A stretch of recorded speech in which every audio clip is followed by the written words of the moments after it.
Straight into it, just getting a little bit of news for the last week or two. You got Rio Wilson transferring out. Thought it was really cool the way Napier handled that whole situation, wishing the kid the best, and they're going to do everything they can to find him a good home. Again, I think he was a little overrated. It's funny because Gator fans thought he was underrated, and the rankings were biased. And I think when they finally gave him a bump into the top 150, he was actually overranked and overrated. Kid just doesn't have it. 2 passes in the spring game. Been here a couple years and never pushed for any snaps. Wasn't really competitive on the depth chart. So he's out. That makes some scholarship room there. We need 5 or 6 more guys to leave just to break even because we're still like 5 or 6 over the 85-man chart. We don't know what they're going to do with the super seniors yet. They may not even count against the chart, which would really help us a lot as far as getting some transfers. We got Purcell, ASU, Arizona State University, wide receiver in the portal, coming to visit Florida on Friday this weekend. That's a huge visit, 48 catches for 500 and something yards, 4 touchdowns. So we're getting the production of basically Jacob Copeland from last year, or Justin Shorter, that type of production. Really solid contributor. ASU coaches had actually said this kid could be a 70-catch wide receiver, 900 yards. So this is probably going to be our number 1, number 2 guy. Again, I look at him. He looks to me like a Julian Edelman type of guy. Wes Welker. Kid looks like a stud. I like it. Be a nice match next to Trent Whitmore and Justin Shorter. He's definitely 6'2", I think, 175. Got some speed. Pac-10 conference, yeah, but he still put up good numbers. And again, he was a young guy, so still got him for a couple years and a whole season. He's healthy. So this would be a huge pickup for us. I believe he'd be a 4-star out of the transfer portal. So look for him to come to the good guys. Still think we're in a good spot with Darrell Washington, the defensive tackle, 6'6", 300 pounds, out of Maryland. Hoping we get this kid. He would be a huge depth piece, and I think he'd be a starter on the defensive line for us day one, next to Jervin Dexter. And so I'm hoping we land him and this wide receiver. Really feel like those are some big needs, and that would really help kind of improve the outlook for those positions. One little thing here, just a quick note about some rule changes. So a couple days ago, NCAA comes out with some rule changes. They're changing the injury timeout rule. Basically, if you go down, it is going to be reviewable now, and you will be able to be fined as a program for basically, my leg kind of thing, you know what I'm saying, falling down. Oh, there's 5 seconds left. I need to stop the clock. Oh, I got a cramp, that kind of thing. That's done. I am so pumped about this because I think that has totally tarnished the game, the speed of the game. These defenses can't handle these up-tempo offenses, so they use it as a gimmick. Napier said we've never, deployed that or used that tactic, and we never will here in Florida. Haven't done it in Louisiana. So look for that, to go away slowly but surely. I'm sure there'll still be some of it, but I really think if they enforce it and they really start finding some of these people, because you can tell. I mean, look, if a kid goes out with a cramp or goes down with an injury and doesn't get off the field, which you can with a cramp. Don't tell me you got to fall down. I've had cramps. I played high school football. You can get off the field, sorry. Or get a teammate, get you off the field. Don't stop the play. So again, that's something that doesn't need to happen anymore.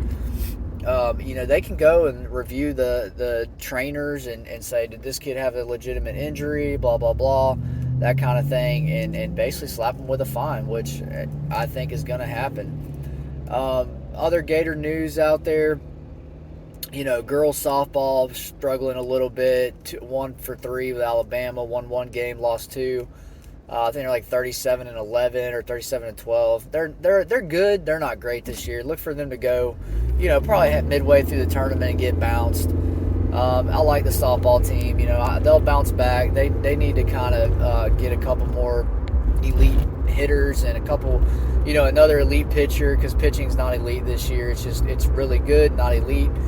Baseball is an epic failure this year. 23-17, absolutely atrocious. Gets swept by Tennessee.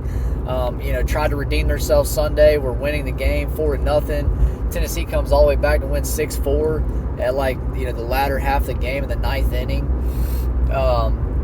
Pitching falls apart at the worst times. It's not Sullivan's fault, guys. He said, I've done everything I can. These guys are doing the best they can. I don't have any answers right now. The guy recruits elite talent. We just don't look great. He loses so much of it, though, to the draft. It's tough. It's tough for Florida right now. I think that's why we've been kind of up and down, inconsistent the last few years. It's getting kids to stay committed and actually come to school. So Sully's, having a rough year. He had the COVID year. He started off undefeated. He won a title in 2017. That ain't that long ago. Had the team to repeat the next year. Fell a little short. All the SEC titles and the national title. I don't understand Gator fans. You're being a fanatic. You're being emotional, talking about firing him and letting him go. Who are you going to get? Who are you going to replace him with? You don't get rid of somebody who's brought you to the top and been a consistent winner in the SEC and nationally. You just don't do that. When it's like 2-3 seasons straight of really bad baseball, then I'll talk about maybe making a change. But, he'll probably go on his own at some point. I don't think we're far away from a new baseball coach in Florida. I don't see him sticking around much longer, or something's going to happen as far as that goes. But let's not call for this guy to get fired. Let's chill out. Give the guy another year to get us back on top. Well, I guarantee we'll come back next year and be a top 5, top 10 program and probably produce and have a better record and deeper run in the tournament. It's just the way baseball is. Baseball's a really hard game. It's hard to win like we have at Florida, and I think we're so good at being, so used to being the best and winning all the time that we get spoiled with that, and we forget, how lucky and fortunate we are to have the coaches we do have and to be where we're at. Now, I'm not saying let's settle for mediocrity like we did with Mike White, but that was 7 years of failure without producing anything. Sully has produced. Mike White did not. So let's stop acting like he's Mike White in baseball. I mean, this is ridiculous. I think Gator fans overreact way too much about stuff. The only thing I'd say we probably don't overreact about is anything to do with football right now. I think is definitely warranted, or recruiting. I can get people being upset about that. This commitment we just got, Pearson, the wide receiver. Again, happy for the kid. I get people's feelings on it. Don't say something to a high school kid. Don't ruin a kid's moment. Thank him. We all hope he turns out to be, a 5-star talent and to go to the NFL draft and be a stud for Florida. That's all we can hope for. But again, I get everybody's take on it, but fire your take off between your buddies at home or, on the phone. Don't get online and bash a kid. You don't stoop to that level. So happy for the kid and got a wide receiver pickup. Obviously, it's a position of need. But again, I get it. Recruiting, the talent needs to jump up. We need to start getting some commits. I'm definitely concerned about the direction right now. Not so much the transfer portal. I think we're going to do fine there. It's the high school recruiting. We've got to get some kids to pop. Now, again, they're going to be able to. It's, shut up. Put up or shut up. This summer, it's time. This summer is going to be all the commitment dates are around June, July. A lot of our targets. So it's time for Florida to produce. If come August, fall camp starts, and we don't have any commitments, or we have one commitment from one elite player, we can start to really be concerned, because I can tell you this class probably will not even end up being top 10. And that's not good enough. Honestly, top 5 is where it has to be for us to compete, or to really be able to get this roster back in a hurry to where it needs to be.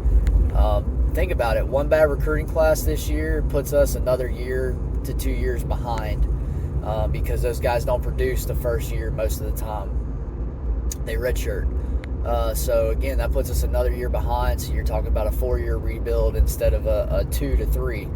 So again, guys, let's let's not get online and make it harder for Gator Nation and these coaches to get the best players.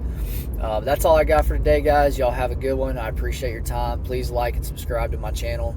I'm trying to produce good content for y'all, and I appreciate any input or advice that y'all have or feedback. Thank you.